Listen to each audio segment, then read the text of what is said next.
Sudipta AV নিউজে আপনাদের সকলকে স্বাগত। প্রথমেই চোখ রাখবো নিউজ হেডলাইন্সে।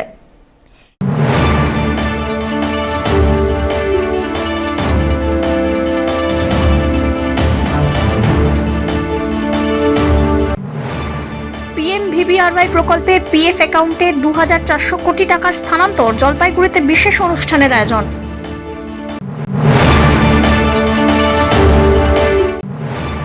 অতিবৃষ্টির জেরে তিস্তা ও জলঢাকায় জলস্তর বৃদ্ধি, সেচ দপ্তরের হলুদ সতর্কতা জারি।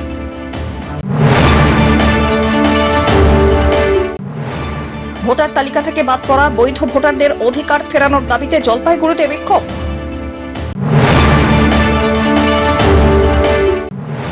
বাজার থেকে ফেরার পথে মর্মান্তিক পথ দুর্ঘটনা, রাজগঞ্জের দাদু নাতি সহ আহত 4, আশঙ্কাজনক 1।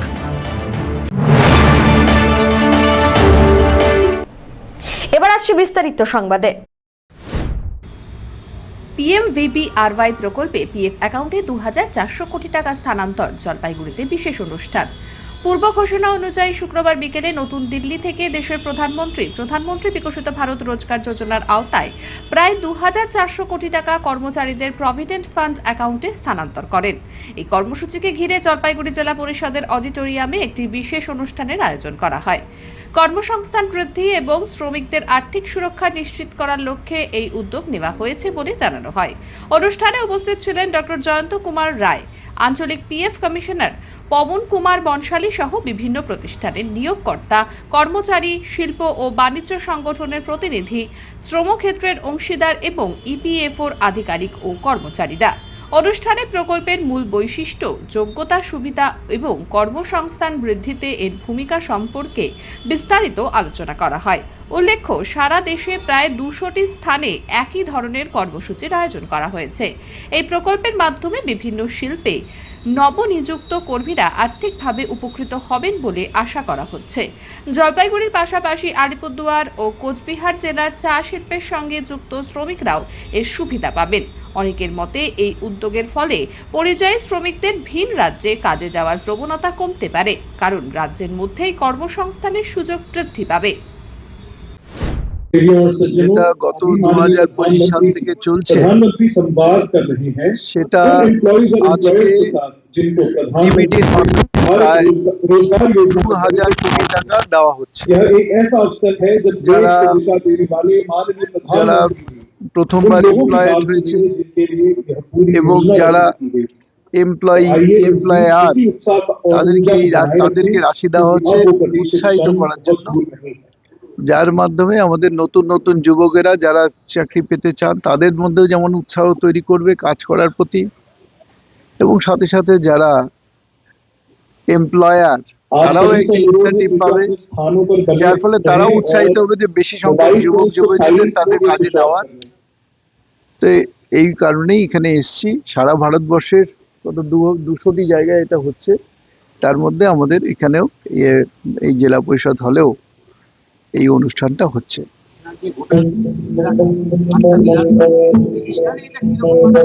আমাদের এখানে বিরাট একটা সেক্টর আছে টি গার্ডেন, হসপিটাল গুলো আছে। এই সমস্ত ক্ষেত্রে কিন্তু যারা এমপ্লয়ি এবং এমপ্লয়ার উইল বি বেনিফিটেড। बिल्कुल उभार में आएगा। देखिए, क्योंकि ये जो प्रधानमंत्री विकसित भारत रोजगार योजना है, उसमें एम्प्लॉयर को भी प्रोत्साहन राशि दी जा रही है, एम्प्लॉइज़ को भी दी जा रही है।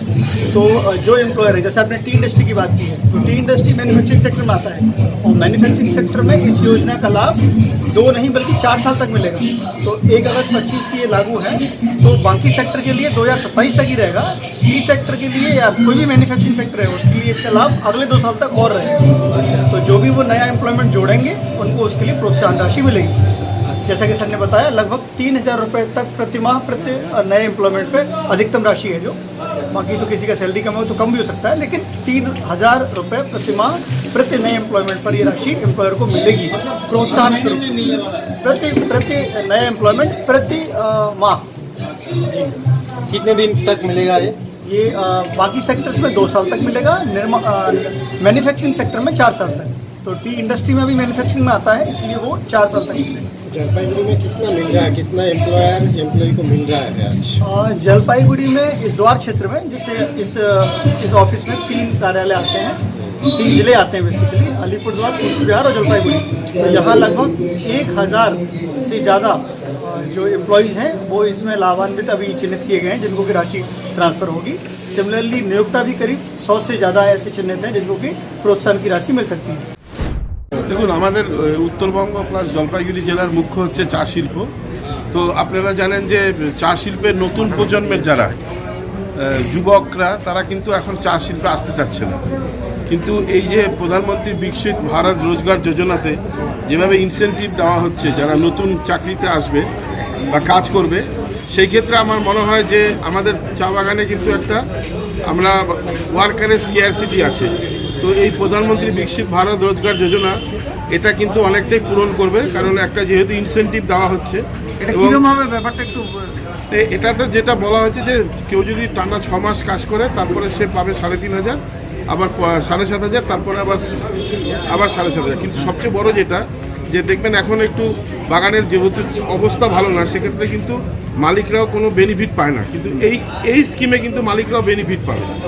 সুতরাং আমার মনে হয় যে চা বাগান ক্ষেত্রগুলোতে নতুন প্রজন্মের যারা আছে, যুবকরা বিশেষ করে যারা বাইরে চলে যাচ্ছিল, মাইগ্রেশন হচ্ছিল, সেটা বন্ধ হবে এবং তারা কিন্তু এখানে এখন থাকবে এবং তারা এই যে ইনসেনটিভটা পাবে, এই ইনসেনটিভ তাদের যেমন কাজে লাগবে। এবং আপনারা জানেন যে এই ডবল ইঞ্জিনি সরকারের একটা সংকল্প ছিল যে হাজিরাও বাড়বে আস্তে আস্তে। আসামে অলরেডি হাজিরা বেড়ে গেছে। তো আমার মনে হয় যে চায়ের যে আসতো না মানুষে বা চলে যাচ্ছিল বা খুব একটা উৎসাহিত হচ্ছিল না, এই প্রধানমন্ত্রী বিকশিত ভারত রোজগার যোজনা কিন্তু একটা নতুন আঙ্গিক খুলবে বলে আমাদের দৃঢ়। সব্যসাচী মজুমদারের রিপোর্ট, এবি নিউজ।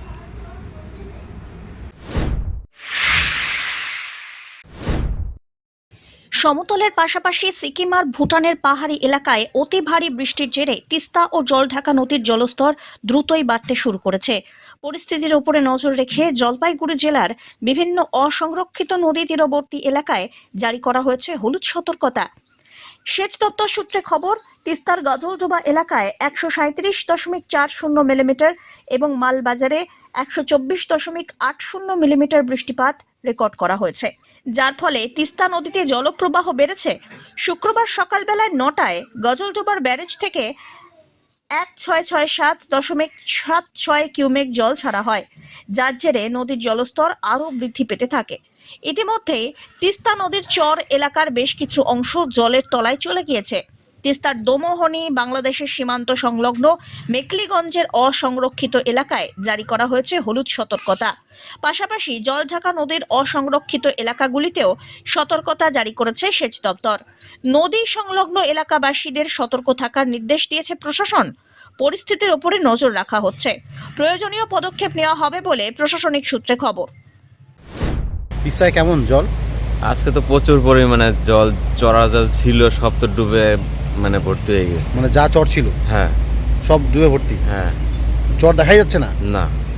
এরকম জল এই বছর কি প্রথম না এর আগে? এবারেই প্রথম।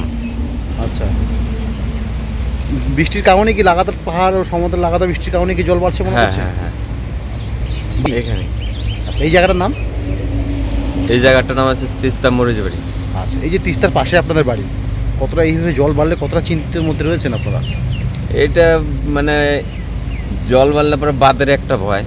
আচ্ছা, কিছু কিছু যায় ফাটলের ভয় থাকে, ওটাই। তা চিন্তায় আসেন তাহলে? হ্যাঁ, জল তো বেড়েছে আগের থেকে। আচ্ছা, এবছর? হ্যাঁ, এবছর আজকেই এরকম জল। এই বছর এরকম জল হয়নি? না, এর আগে তো হয়নি। আচ্ছা, এবছর আজকেই ফার্স্ট বার। কেমন জল তাও তিস্তায়? জল তো ভালোই আছে। চর দেখা যাচ্ছে তিস্তায়? না, চর দেখা যাচ্ছে না, জলই তো দেখা যাচ্ছে। পাহাড়ে লাগাতার বৃষ্টি হচ্ছে, সে কারণে কি জল বাড়ছে বলে মনে করছেন? হ্যাঁ, তাই তো হবে। আচ্ছা, আপনার তো বাড়ি তিস্তার পাশে? হ্যাঁ, এখানেই বাড়ি। জল এইভাবে তো বাড়লে তো চিন্তা থাকেই নাকি? একটু চিন্তা থাকি। পিনাকি শিলের রিপোর্ট।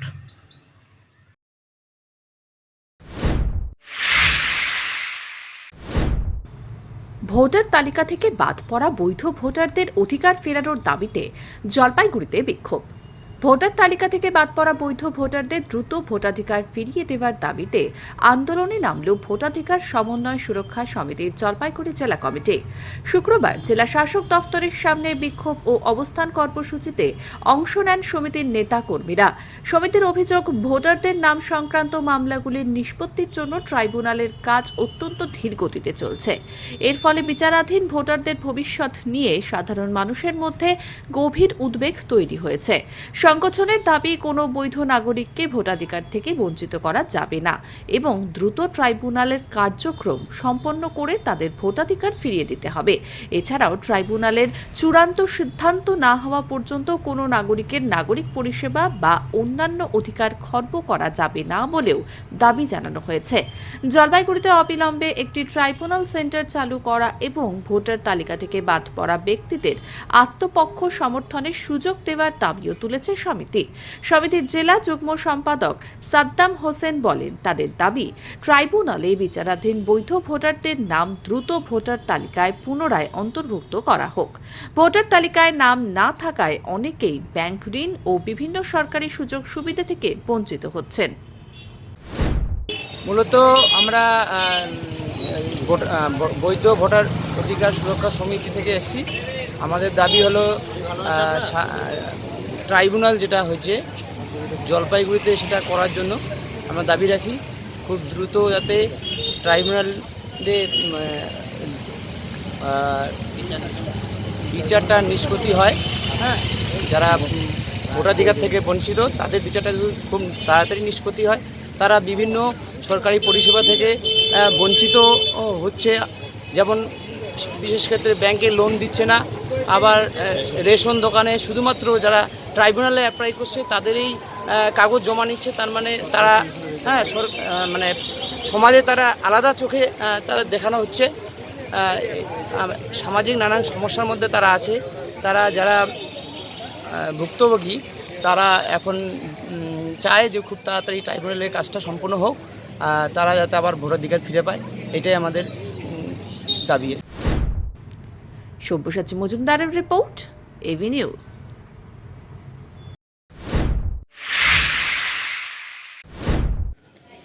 বাজার থেকে ফেরার পথে মর্মান্তিক দুর্ঘটনা। রাজগঞ্জে দাদু নাতি সহ আহত 4 জন, আশঙ্কাজনক অনেকে। জলপাইগুড়ি শিলিগুড়ি জাতীয় সড়কের রাজগঞ্জের বন্ধুনগর এলাকায় শুক্রবার সকালে এক পথ দুর্ঘটনায় দাদু নাতি সহ মোট 4 জন আহত। আহতদের মধ্যে এক প্রবীণের শারীরিক অবস্থার অবনতি হওয়ায় তাকে উত্তরবঙ্গ মেডিকেল কলেজে স্থানান্তরিত করা হয়। স্থানীয় সূত্রে খবর, বন্ধুনগর এলাকায় রাস্তা পার হওয়ার জন্য দাঁড়িয়েছিলেন দাদু নাতি। সেই সময় জলপাইগুড়ির দিক থেকে আসা দ্রুত গতির মোটর বাইক নিয়ন্ত্রণ হারিয়ে তাদের ধাক্কা দেয়। ঘটনায় দুজনেই রাস্তায় ছিটকে পড়েন। মাথা সহ শরীরের বিভিন্ন অংশে গুরুতর আঘাত পান। দুর্ঘটনায় মোটর বাইকের চালক আর আরোহীও আহত হন। স্থানীয়রা দ্রুতই আহতদের উদ্ধার করে ফুলবাড়ির এক বেসরকারি হাসপাতালে পাঠায়। সেখানে প্রাথমিক চিকিৎসার পর প্রবীণ মোহাম্মদ তুমিজউদ্দিনের শারীরিক অবস্থার অবনতি হওয়ায় তাকে উত্তরবঙ্গ মেডিকেল কলেজে স্থানান্তরিত করা হয়। আহতদের মধ্যে রয়েছে 7 বছরের রিহান আর তার দাদু মোহাম্মদ তুমিজউদ্দিন। তাদের বাড়ি বন্ধুনগর সংলগ্ন এলাকায়। অপরদিকে আহত 2 বাইক আরোহী, তাদের বাড়ি রাজগঞ্জে।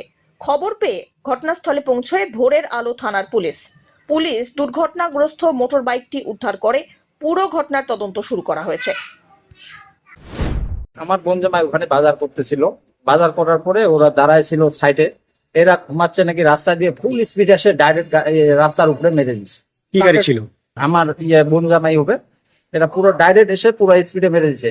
আমি ছেলেটাকে জিজ্ঞাসা করলাম যে বলে আমি তো বলতে পারবো না, ঘুমায় গেছি নাকি। ছেলেটা তাই বললো। কি গাড়ি ছিল? বাইক ছিল। বাইক ছিল। হ্যাঁ। আর এরা কিসে ছিল? ওরা দাঁড়ায় ছিল রাস্তা, মানে ওই পারে যাবে। কে কে দাঁড়াইছিল? ওই বাচ্চা ছেলেটা আর আমার বোন জামাইটা। ওরা রাস্তা পার হচ্ছিল? রাস্তা পার হচ্ছিল। দাঁড়াইছিল না পার হচ্ছিল? মানে সাইডে দাঁড়ায় ছিল পার হওয়ার জন্য। এটা যখন গাড়ি আসছে ওরা দাঁড়ায় ছিল, কিন্তু ওদিকে ডান দিকে একটা গরু থাকার পরে পুরা এদেরকে আসে সাইডে স্পিডে পুরা মারে দিছে। কি নাম ওদের? এদের নাম আমি ঠিক বলতে পারবো না, ওখানে গেলে করা যাবে। তারপর আমি আসার পরে জিজ্ঞাসাবাদ করলাম, করার পরে বলে কি যে আমি বলতেই পারি না, ঘুমায় গেছি নাকি। কেমন লেগেছে? কেমন আপনাদের? তো দুলাভাইয়ের অবস্থা খুব ক্রিটিক্যাল। বাচ্চাটা পুরো এমনি আহত হয়েছে, পুরো একটা পা পুরা ভেঙে গেছে। কেমন বয়স বাচ্চাটার? বাচ্চাটাকে মোটামুটি 3-4 বছর হবে। আর আপনার বোন যাবেন? ওটা মোর 60-65 মতন এরকম বয়স হবে। বাড়ি কোথায়? বন্ধুনগর। কোন জায়গাটা হয়েছে? বন্ধুনগর একদম মোড়ে। কি গাড়ি ধাক্কা মেরেছে ওটা বোঝা যায়নি। ওটা বাইক। বাইকে কজন ছিল? ওরা 2 জন ছিল। জলপাইগুড়ির রাজগঞ্জে দুধবাহী গাড়িতে লরির ধাক্কা, গুরুতর আহত চালক। জলপাইগুড়ির রাজগঞ্জ এলাকায় শুক্রবার ভোরবেলায় 5টা নাগাদ এক দুধ এবং দুধজাত সামগ্রীর ছোট গাড়িকে পেছন থেকে ধাক্কা মারল একটি বড় লরি। অভিযোগ, দুর্ঘটনার পর লরিটি ঘটনাস্থল থেকে চম্পট দেয়। জানা গিয়েছে, শিলিগুড়ি থেকে মাল বোঝাই গাড়িটি জলপাইগুড়ির দিকে আসছিল। সে সময় রাজগঞ্জ এলাকায় হঠাৎই পিছন থেকে একটি লরি ধাক্কা মারলে ছোট গাড়িটি গুরুতর ক্ষতিগ্রস্ত হয়। দুর্ঘটনায় গাড়ির চালক গুরুতর আহতও হন। তাকে দ্রুতই উদ্ধার করে হাসপাতালে ভর্তি করা হয়। এছাড়াও গাড়িতে থাকা দুধ আর দুধজাত অধিকাংশ সামগ্রী নষ্ট হয়ে গিয়েছে। ঘটনার পরে তদন্ত শুরু করেছে পুলিশ। পলাতক লরির চালকের খোঁজে চলছে তল্লাশি। দুর্ঘটনার সঠিক কারণ খতিয়ে দেখা হচ্ছে। ভোর অনুমানিক 5:30। আচ্ছা, শিলিগুড়ি থেকে আমাদের ভাগীরথী দুধ নিয়ে আসতেছিল। এবার রাজগঞ্জে যখন পাম্পগুলো পার হয় গাড়িটা স্লো করছে, পিছন দিক থেকে ফুল স্পিড ট্রাক আসে পিছনে মারিয়ে দেয়। আচ্ছা, তাতে প্রচুর ড্যামেজ হচ্ছে, আপনারা দেখতে পাচ্ছেন। হ্যাঁ, গাড়িতে কি কিছু শুধু দুধ? গাড়িতে দুধ, দই, লস্যি, পনির এসব ছিল। কত টাকার মাল ছিল গাড়িতে? মিনিমাম 1 লাখ টাকা মাল আছে। আচ্ছা, কতটা ক্ষতি হয়েছে? সব মোটামুটি 75% ড্যামেজ। এখন কি থানায় আপনারা? এখন থানায় আসছি আমরা মালটা রিসিভ করার জন্য। আপনার কি গাড়ি ছিল? আমাদের টাটা এসি। যেই গাড়িটা মারলো ওই গাড়ি ধরা পড়েছে? না, ওই গাড়ি ধরা পড়েনি, ভাগি গেছে। ড্রাইভারও প্রচণ্ড ইঞ্জুরি। আচ্ছা, আমি ভর্তি করাই দেওয়ার পর সুপার স্পেশালিটিতে ভর্তি করানোর পর মাথায় চোট লাগছে, সিটি স্ক্যান করানো হলো। এখন বুকে চোট লাগছে, এটা এক্সরে করা হবে, তারপর বোঝা যাবে ড্রাইভারের কন্ডিশন কী আছে। ধীমান রায়ের রিপোর্ট।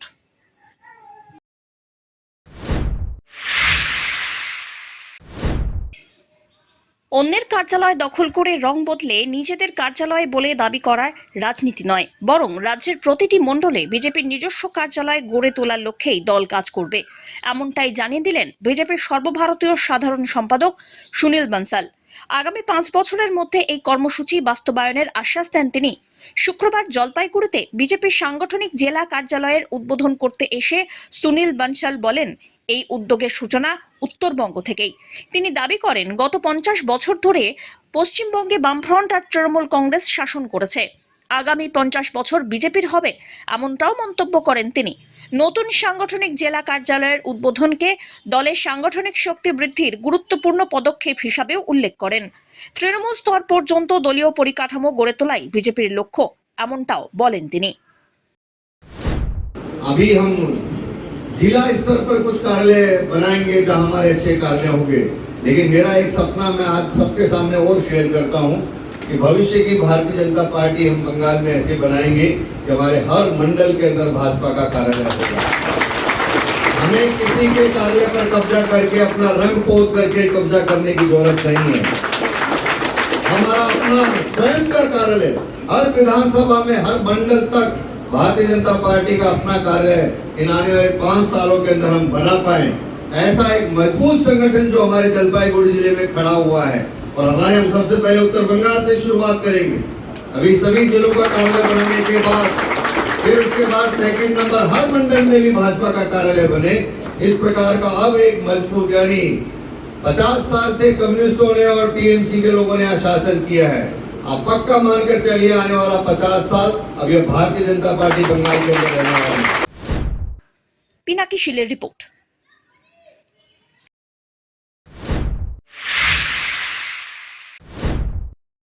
পর্যটক আবাস ও পুলিশের গাড়ি ভাঙচুর মামলায় গ্রেপ্তার শিকারপুর গ্রাম পঞ্চায়েতের উপপ্রধান রজনীকান্ত রায়। পুলিশের মামলায় গ্রেপ্তার হলেন তৃণমূল কংগ্রেস নেতা তথা রাজগঞ্জের শিকারপুর গ্রাম পঞ্চায়েতের উপপ্রধান রজনীকান্ত রায়। গত অগস্টে রাজগঞ্জের একটি পর্যটক আবাসে ভাঙচুরের অভিযোগ ওঠে তার এবং তার অনুগামীদের বিরুদ্ধে। অভিযোগ, ভাঙচুরে বাধা দিতে গেলে পুলিশের উপরে হামলা চালানো হয়, পুলিশের গাড়ি ভাঙচুর করা হয়। এই ঘটনার তদন্তে শুক্রবার রজনীকান্ত রায়কে গ্রেপ্তার করে রাজগঞ্জ থানার পুলিশ। পরে তাকে জলপাইগুড়ি আদালতে হাজির করা হয়। ধৃত এই উপপ্রধান জলপাইগুড়ির পলাতক তৃণমূল নেতা কৃষ্ণ দাসের ঘনিষ্ঠ বলে পরিচিত। রজনীকান্ত রায়ের গ্রেপ্তারি নিয়ে রাজনৈতিক মহলে শুরু হয়েছে জোর চর্চা। বিজেপি নেতৃত্বের বক্তব্য, পুলিশ তাদের কাজ করছে, আইনের পথে চলছে। শিকারপুর অঞ্চলের উপপ্রধান রজনী দেখেন, রজনী 2018 সাল থেকেই তৃণমূলের পঞ্চায়েত ছিল। তো 18তে আমিও পঞ্চায়েত ছিলাম। তখন 18তে যখন আমি পঞ্চায়েত ছিলাম তখন মানে ওর একটা অদ্ভুত বরাবরই ছিল। জানি না কী কারণে অ্যারেস্ট হয়েছে, তবে ওর অনেক মানে যেমন কৃষ্ণ দাসের সঙ্গে ওর একটা ভালো লিঙ্ক ছিল। মানে মানে আমাদের শিকারপুর অঞ্চলেও ও কৃষ্ণ দাসের মতো ওর একটা ক্যারেক্টার ছিল। জানি না কী কারণে অ্যারেস্ট হয়েছে, তবে আমার মনে হয় এখন প্রশাসনের কাজ করছে। আইন তার নিশ্চয়ই তার কোনো কারণের জন্য হয়তো গ্রেপ্তার করেছে, তবে মনে হয় কোনো জানি না কিসের জন্য, এর মধ্যে আমাদের কোনো ইনভলভমেন্ট নেই। প্রশাসন নিশ্চয়ই ওর নামে কিছু হয়তো অভিযোগ ছিল বা কোথাও হয়তো কোনো কাটমানি বা কোনো কিছু থাকতে পারে। আর তাছাড়া হয়তো কৃষ্ণ দাসের যে ছায়াসঙ্গীরা ধরা পড়ছে, হয়তো ওদের কাছ থেকে হয়তো কোনো হয়তো লিঙ্ক পেয়ে হয়তো অ্যারেস্ট করে হতে। অন্যদিকে তৃণমূলের দাবি, কী কারণে রজনীকান্তকে গ্রেপ্তার করা হলো তা নিয়ে এখনো কোনো স্পষ্ট তথ্য সামনে আসেনি। আপনাদের গ্রাম পঞ্চায়েতের উপপ্রধান অ্যারেস্ট হয়েছে, মানে কি কারণে, কীভাবে দেখছেন? না, বিষয়টা হচ্ছে যে ওকে অ্যারেস্ট করা হলো, এটা শুনলাম, শুনে আমরা আসছি থানাতে, এখানে খোঁজখবর নিয়ে শুনলাম যে পুরনো কোনো একটা হয়তো কেসের ব্যাপারে ওনাকে আমরা শুনলাম যে জিজ্ঞাসাবাদের জন্য নিয়ে যাওয়া হচ্ছে। তো এখন যেটা শুনতে পাচ্ছি ওনাকে কোর্টে প্রডিউস করা হবে। আর জানি না যে ঠিক কোন কেসের ব্যাপারে নিয়ে যাবে। গ্রাম পঞ্চায়েতে কি কোনো দুর্নীতির বিষয় আছে যার কারণে কি ওনাকে? না, শিকারপুর গ্রাম পঞ্চায়েতে এই ধরনের কোনো ঘটনা নেই, দুর্নীতি এই সমস্ত বিষয় নেই। এই যে চারিদিকে তৃণমূল নেতাদের এই যে অ্যারেস্ট হচ্ছে, কীভাবে দেখছেন বিষয়টা? না, বিষয়টা হচ্ছে যে এটা বাস্তবে এটা গণতন্ত্রের পক্ষে খুব একটা শুভ নয়। কারণ হচ্ছে যে রাজনৈতিক পরিবর্তন তো ঘটতেই থাকবে এবং ঘটবেও, কোনোটাই চিরস্থায়ী নয়। তাই এইগুলো হচ্ছে কি, এটা একটা পরম্পরা হয়ে যাওয়ার সম্ভাবনা থাকে। তো কাজে এই জিনিসগুলো ভালো নয়, এগুলো যাতে না হয় এটাই আমরা প্রশাসন থেকে শুরু করে আমাদের যে বিজেপি দল যারা আছে, যারা করছে তাদের কাছে, নেতৃত্বদের কাছে অনুরোধ করব যাতে এই ধরনের ঘটনা না ঘটে। পিনাকি শীলের রিপোর্ট।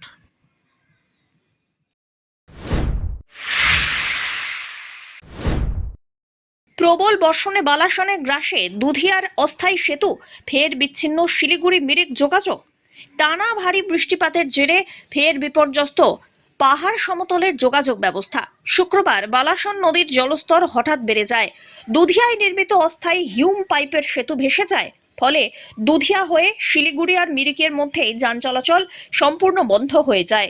ঘটনায় উদ্বেগ ছড়ায় স্থানীয়দের মধ্যে। 2025 সালের মূল দুধিয়া সেতু ভেঙে যাওয়ার পর প্রশাসনের উদ্যোগে তৈরি হয়েছিল অস্থায়ী সেতু নির্মাণ। দীর্ঘদিন ধরেই মানুষের যাতায়াতের ভরসা ছিল এই সেতু। তবে গত কয়েকদিনের লাগাতার বৃষ্টিতে বালাসন নদীর প্রবল স্রোতে সেই অস্থায়ী কাঠামো ভেসে গিয়েছে। এদিকে ভারী বৃষ্টির কারণে শিলিগুড়ির বিভিন্ন এলাকাও জলমগ্ন। নিকাশি ব্যবস্থার উপরে বাড়তি চাপ সৃষ্টি হওয়ায় দুর্ভোগে সাধারণ মানুষ। আবহাওয়া দপ্তর আগামী কয়েকদিন ভারী বৃষ্টির পূর্বাভাস জারি করেছে। পরিস্থিতি স্বাভাবিক না হওয়া পর্যন্ত যাত্রীদের বিকল্প রুট ব্যবহার আর অপ্রয়োজনীয় যাত্রা এড়িয়ে চলার পরামর্শও দেওয়া হয়। প্রশাসনের পক্ষ থেকে পরিস্থিতির উপরে নজর রাখা হচ্ছে। দ্রুতই যোগাযোগ ব্যবস্থা স্বাভাবিক করার উদ্যোগ নেওয়া হবে বলে জানানো হয়েছে। অমিত বণিকের রিপোর্ট।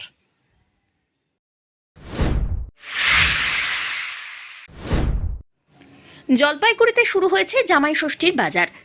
আর এবছর জামাই ষষ্ঠীর অন্যতম আকর্ষণ আমের দাম।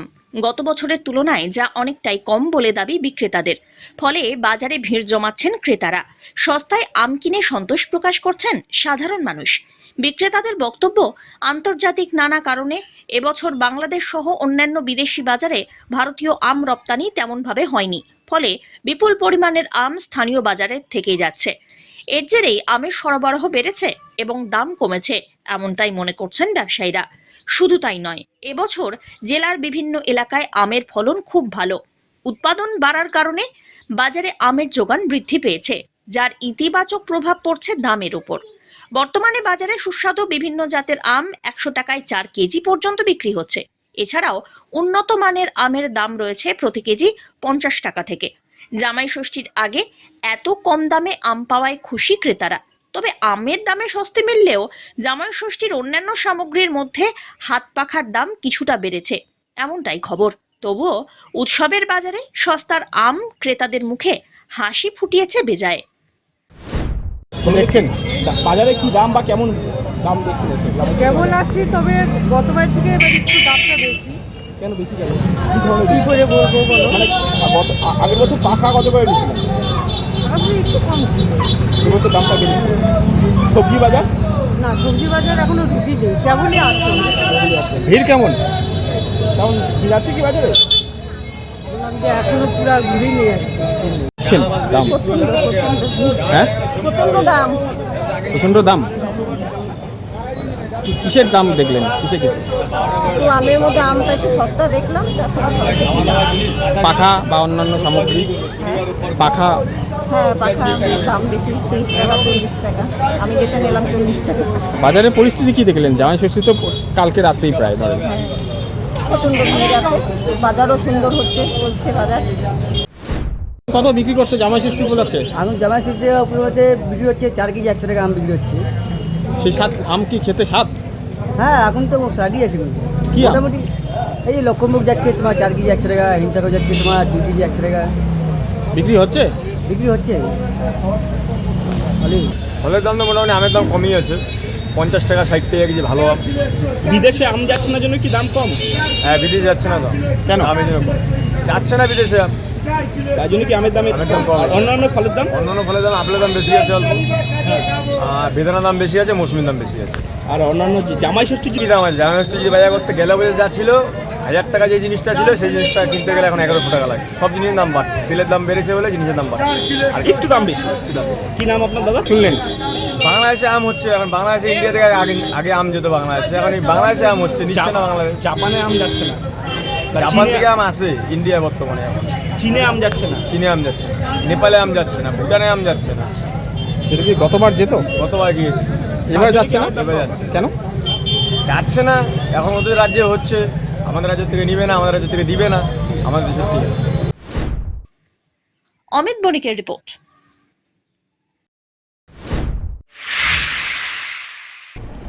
শেষ করবার আগে নিউজ হেডলাইন্স আরো একবার।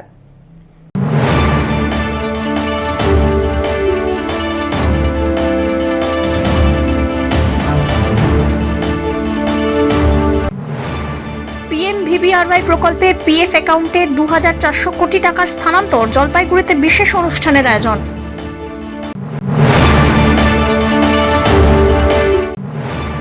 অতিবৃষ্টির জেরে তিস্তা ও জলঢাকায় জলস্তর বৃদ্ধি, সেচ দপ্তরের হলুদ সতর্কতা জারি।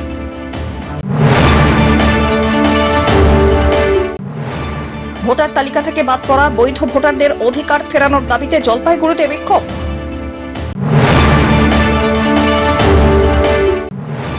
বাজার থেকে ফেরার পথে মর্মান্তিক পথ দুর্ঘটনা, রাজগঞ্জের দাদু নাতি সহ আহত 4, আশঙ্কাজনক 1।